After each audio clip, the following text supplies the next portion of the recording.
আবিদ ভাই আপনি বিএনপি করেন, ছাত্রদল করেন। আপনি সাদিকের কাছ থেকে হারতে জিততে চান। সাদিকের কাছ থেকে যদি জিততে চান, তাহলে সাদিকের চাইতে ভালো হইতে হবে আপনাকে। সাদিক যা করে তার চেয়ে ভালো কিছু করতে হবে। ছাত্রলীগ কি করেছে এই দেশে? ছাত্রলীগ এটা পরে আসি। সো আপনি সেটা কি করবেন তাদের চাইতে ভালো সেটা আপনি ঠিক করেন। কিন্তু শিবির আপনি যদি সারা দেশে দেখেন, আচ্ছা শিবির খুব খারাপ। শিবির খালি রক কাটে, শিবির পাকিস্তানি, শিবির এই, শিবির জঙ্গি সবকিছু মেনে নিলাম। কোনদিন শুনেছেন শিবিরের কোনো ছেলে কোনো নারীকে উত্ত্যক্ত করেছে? কোনদিন শুনেছেন যে শিবিরের কোনো ছেলে কোনো নারীকে ধর্ষণ করেছে? কোনদিন টেন্ডারবাজি করেছে? কোনো দোকানে গিয়ে চাঁদাবাজি করেছে?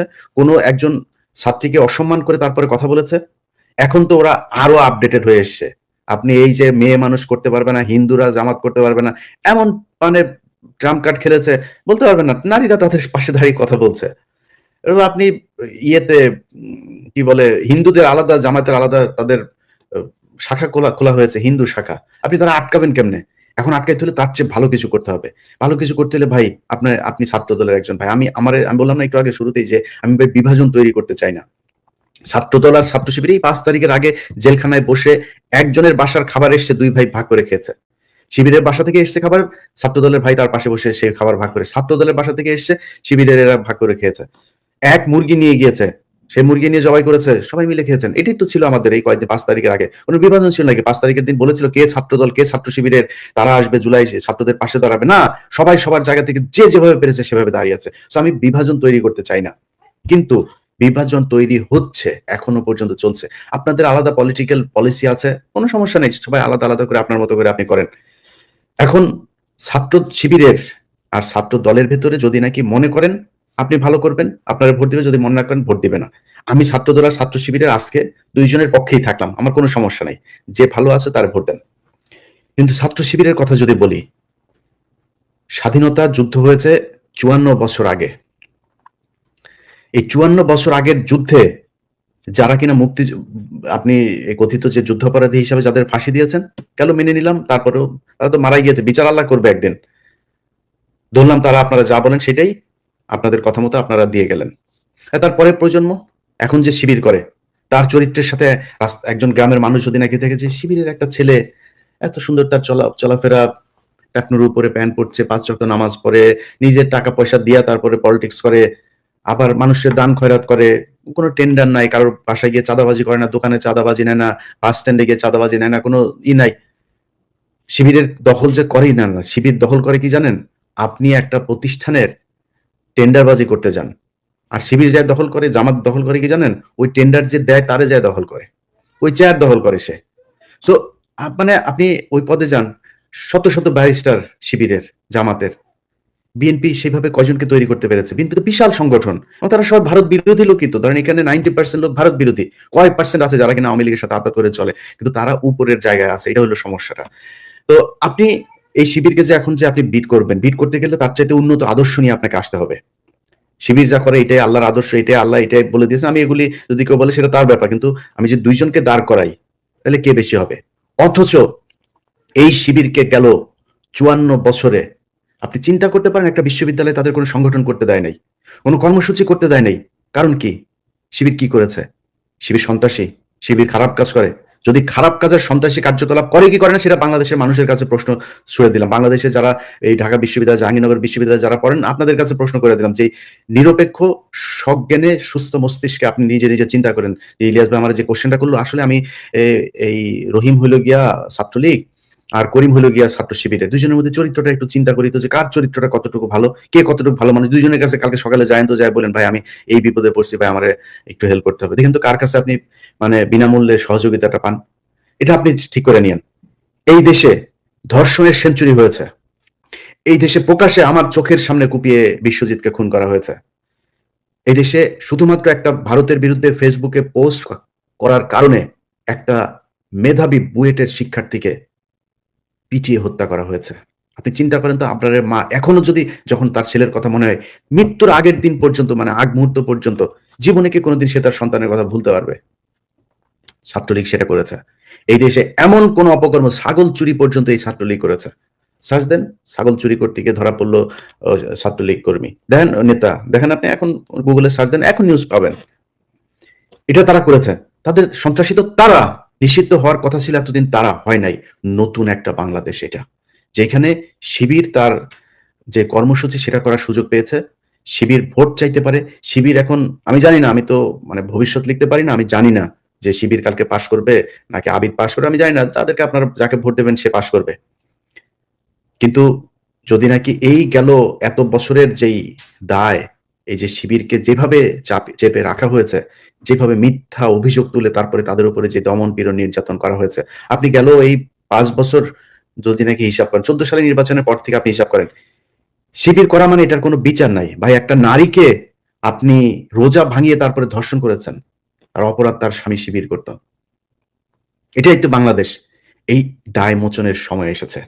সো আমি মনে করি সেই দায় মোচনের সুযোগ হিসাবে সাদিককে ঢাকা বিশ্ববিদ্যালয়ের ছাত্র দলকেও তারে ভোট দেওয়া উচিত। এই দায় মোচন করতে হবে। যদি সাদিক পাশ না করে, মনে করেন পাশ করলো না, ছাত্র শিবিরকে এইটুক সন্তুষ্ট হইতে হবে যে ছাত্রলীগ আর আওয়ামী লীগ যেভাবে আপনাদেরকে ক্যাম্পাসে ঢুকতে দেয় নাই, নিষিদ্ধ করে রেখেছিল, ছাত্রদল অন্তত সেই সুযোগটা আপনাদেরকে দিয়েছে।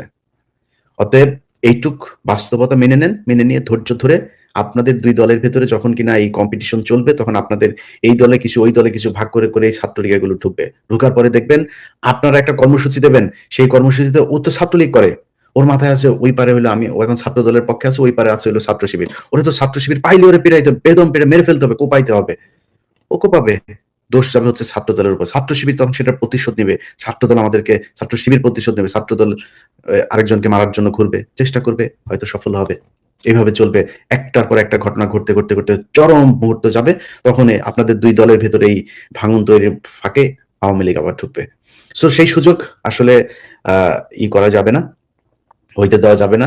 আপনাদের সবার কাছে অনুরোধ থাকবে, কালকে যেই নির্বাচন হবে সেই নির্বাচনে গত কয়েকদিন ধরে সেনাবাহিনী তাদের গোয়েন্দা সংস্থা দিয়ে, এই যে আজকে আপনি নিউজে দেখেছেন যে ওই লাশ পোড়ালো, আসলে বাংলাদেশের কোনো মানে সলিড ইসলাম যারা পালন করে, কোনো মানে বিকৃত রুচির মুসলমান ছাড়া কেউ কোনোদিন আরেকজনের কবর থেকে যায় লাশ তুলে না তারপরে পোড়াবে না। এটা তো হচ্ছে তো, তাই না? তো আমি আপনাদেরকে যেটা বলবো যে এটা যারা করেছে সেখানে গোয়েন্দা সংস্থার ছিল, গোয়েন্দা সংস্থার সেখানে আপনার কি বলে যে মানে তাদের পরিকল্পনাতে এই ঘটনাগুলো ঘটেছে। তো এই ঘটনাগুলোর মধ্যে আপনি আজকে ছাত্রলীগের দুইজনকে দেখেছেন। এরকম এই কয়দিন ধরে যত ধরনের কাজ করা হচ্ছে, ততদিন ধরে এই এই এই এই যতগুলো ঘটনা ঘটেছে এখানে ডিজিএফআই এগুলোর সাথে জড়িত, এবং দেশকে বিশৃঙ্খলা এবং একটা একটা একটা উচ্ছৃঙ্খল পরিস্থিতির দিকে ঠেলে দেওয়ার জন্য যা যা প্রয়োজন ডিজিএফআই তার সবকিছু চালিয়ে যাচ্ছে, এবং এটার মূল হোতা হচ্ছে এই আওয়ামী ওয়াকার। তো তাদের ব্যাপারেই থাকতে হবে। যথাসংখ্যক পুলিশ মোতায়েন করা হয়েছে। সো এখানে আর্মির গোয়েন্দা সংস্থা এগুলোর ব্যাপারে পুলিশকে বলবো তৎপর থাকার জন্য। আর পুলিশেরও কারা কারা কোনো ধরনের অপকর্মের সাথে জড়িত কিনা সেটাও পুলিশের পাশের ভাইকে নজর রাখতে হবে। এখনো কিন্তু অসংখ্য আওয়ামী পুলিশ এখনো আছে।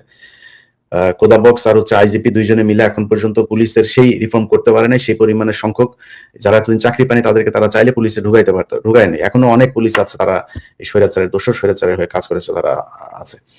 তাদের ব্যাপারে এই দেখেন, আপনাদের খেয়াল রেখেন, সুন্দর একটা নির্বাচন যেন হয়, যেই নির্বাচিত হোক তার প্রতি শুভকামনা থাকলো। আবারও বলছি, সাদিক এবং আবিদ দুইজনের প্রতি শুভকামনা থাকলো, কারোর প্রতি কোনো ক্ষোভ নাই।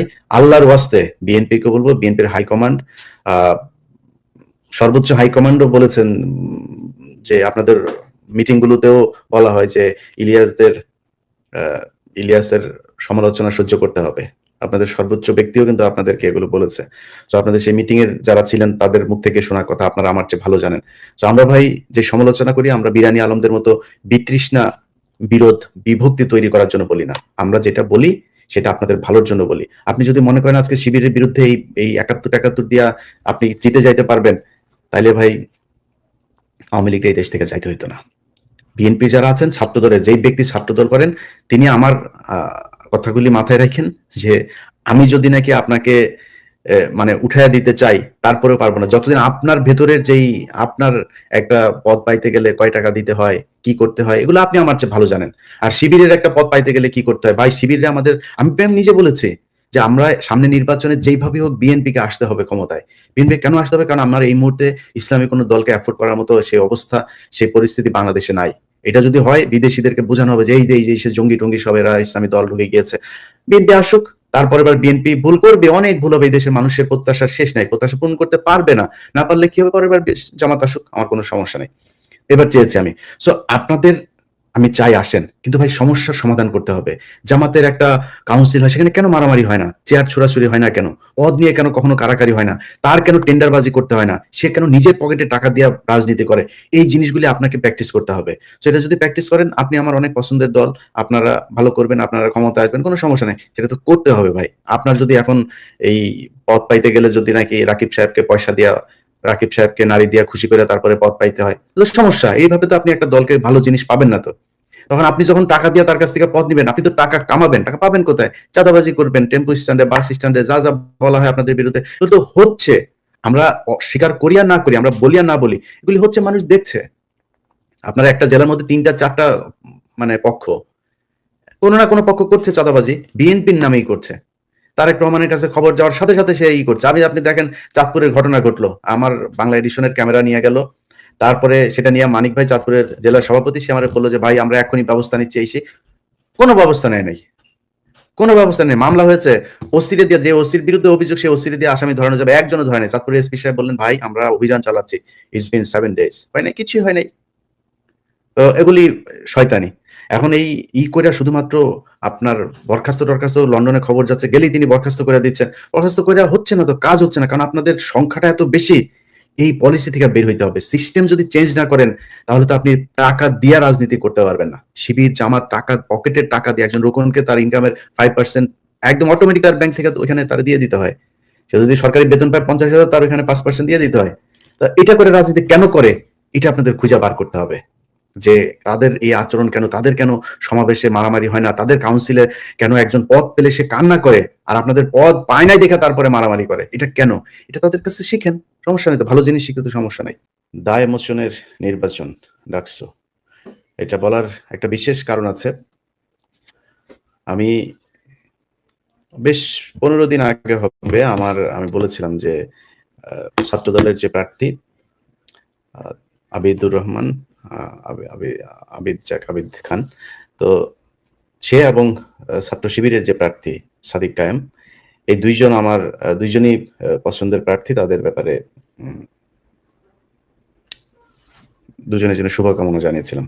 যাই হোক, সবশেষ শেষে আমি 2 দিন আগে ব্যালট নাম্বার 22 সাদিক কায়েমের জন্য ভোট চেয়েছে। সে ভোট চাওয়ার পেছনের একটা উদ্দেশ্য বলেছে। আমি আগেই বলেছি যে ইদানিং বিরানি আলম সহ বিএনপির কিছু তথাকথিত স্বঘোষিত কিছু আপনার ইয়ে আছে, কি বলে, স্বঘোষিত অনলাইন অ্যাক্টিভিস্ট, ইনফ্লুয়েন্সার, এরা আছে। এরা এসে এখন নিজেদেরকে আপনার বিএনপির অ্যাক্টিভিস্ট হিসেবে দাবি করছে। এর মধ্যে বিরানি আলম সবার উপরে।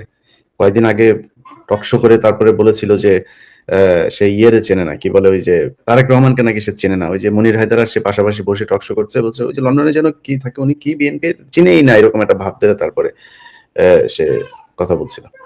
যাই হোক, এখন এই যে লোকটা এই ইয়েটা করলো, তারা মানে এরকম 3-4 হাজার বিরানির এই ইয়ে খাওয়া, আপনার কি বলে, বিরানির কমিশন খাওয়া, এরকম যদি নাকি কিছু লোকজন থাকে, যে ব্যক্তির দোকানের বিরানি করে, সে ব্যক্তির ব্যাপারে আমি আসলে অত ভালো কিছু জানতাম না। ইদানিং আবার শুনলাম তার বিভিন্ন নারী কেলেঙ্কারি আছে। নারী কেলেঙ্কারি মানে নারী কর্মচারীদেরকে, তার 2-3টা বিরানির দোকান আছে এখানে, খলিল বিরানি নামে, সেখানে সেই নারীদেরকে হায়ার করে তাদের সাথে সে কুপ্রস্তাব দেয়, এবং এরকম 2টা মেয়েও বক্তব্য মানে কথা বলেছে আমার সাথে। তা আমি এটা নিয়ে কাজ করব কিনা আমি জানি না। আমি তাদেরকে বলেছি ঠিক আছে, আপনারা এরকম আরো যদি কাউকে পান সেটা খুঁজে বের করেন। ছেলে পেয়েছি কয়েকজন যারা কিনা টাকা দেয় না, সে হায়ার করে 3 সপ্তাহ, 4 সপ্তাহ, 5 সপ্তাহ এরকম টাকা দেন, এরপর ওরা এমনিতেই সরে যায়। এই টাইপের করে সে ব্যবসা করছে এখানে, ওইটার কমিশন নেই। এই কারণে সে সাংবাদিকদের কমিশন দিয়া তারপরে একটু ঠান্ডা রাখে। এই Shahed Alam one of them. যাই হোক, এই ধরনের এই বিরানির দোকান থেকে কমিশন নেওয়া শাহেদদের আজকে বিএনপির প্রতি বিরাট দরদ হয়েছে। তারা সব সময়, এখানে একটা আছে এই যে আপনার ইয়ে পরে, ওই যে রেইনবো চশমা পরে তারপরে রাস্তায় ঘুরে এরপরে সে করে, ওই যে টিকিট দেয়, গাড়িতে টিকিট দেয়, পুলিশের একটা এখানকার মানে অস্ত্র টস্ত্র কিছু দেয় না, টিকিট নিয়ে ঘুরে বিভিন্ন ইয়েতে গাড়িতে টিকিট দেয়। তো সে ওই হেঁটে হেঁটেই তারপরে তার স্বভাব সুলভ ভঙ্গিতে সেই করে। তো এটা তার ব্যাপার, সে যেভাবে ভিডিও করে কি করে সেটা তার ব্যাপার। কিন্তু সারাটা দিন এদের কাজ হচ্ছে, মানে এটা কিন্তু রাস্তার লেভেল। আমার সাথে এখানে ছবি তোলার জন্য ৩-৪ ঘন্টা বসা ছিল। এই টাইপের রাস্তার লেভেলের এগুলোরে বিএনপির পেজ টেজ থেকে তাদেরকে প্রমোট করা হয়, তাদের নাম লিখে পোস্ট করা হয়। বিশাল আকারে বিএনপির অ্যাক্টিভিস্ট, বিরাট তাদের মানে অনু এই এই বিএনপির যেই গত ১৫ বছরে নাকি বিশাল তাদের প্রভাব এখানে কাটিয়েছে, কাজ করেছে বিএনপির জন্য। আমি জানি না কি কি করেছে। যাই হোক, এগুলো নিয়ে তারা সারাটাক্ষণ শিবিরের বিরুদ্ধে, জামাতের বিরুদ্ধে, এরা পাকিস্তানি এই গ্যাঞ্জাম লাগিয়েই রাখে। আমি সবসময় চেয়েছি এই দুইটা দলের ভেতরে একটা সুসম্পর্ক বজায় থাকুক। আজকে দেখেন, এই যে ডাকসু নির্বাচনটা, ঢাকা বিশ্ববিদ্যালয়, এটা অশিক্ষিতদের জায়গা না তো, দেশের সবচাইতে মেধাবীরা এখানে জায়গা করে নেয়। সেই মেধাবীদের এখানে আপনি যদি নাকি টিকে থাকতে চান, আসলেই মানুষকে আকৃষ্ট করতে চান, ভাই কাজ করতে হবে। কথা বলে চাপাবাজি করে তো আপনি সেখানে করতে পারবেন না। এই পাকিস্তানি ট্যাবলেট বিক্রি করে আপনি আর কতদিন খাবেন? এই ট্যাবলেট বিক্রি করে হাসিনার আজকে অবস্থা দেখেন কি। মুক্তিযুদ্ধের আমরা এখন প্রকাশ্যে বলি আমরা পাকিস্তানের পক্ষে। আপনার কি মনে হয় আমি যে কথা বলি আপনার মনে হয় আমি মিন করি যে আমরা পাকিস্তানের সাথে একসাথে হইতে চাই? ওর মনে হয় ওরা যখন বাংলাদেশে মুক্তিযুদ্ধ হয়েছে, ওরা আমাদের কাছ থেকে দেশ লিখে নিয়েছে, সেখানে বাংলাদেশের কোনো মানুষ থাকে নাই। ওরা এখন পর্যন্ত এই বছরও তারা বাংলাদেশের স্বাধীনতা দিবসকে তারা বলেছে যে ভারতের স্বাধীনতা দিবস। 16 ডিসেম্বরকে তারা ভারতের বিজয় দিবস পালন করেছে, এই বছরও করেছে। সেই সুশীলরা কোথায়, যারা দেশপ্রেমিক? আমরা পাকিস্তানের পক্ষে কথা বলে যাদের গায়ে জ্বলে, পাকিস্তান জিন্দাবাদ। সারা জীবন পাকিস্তান আমাদের পাশে থাকবে। তোর ভারত মৃত্যুর আগ পর্যন্ত এই দেশের শত্রু আছে, শত্রু ছিল, শত্রুই থাকবে।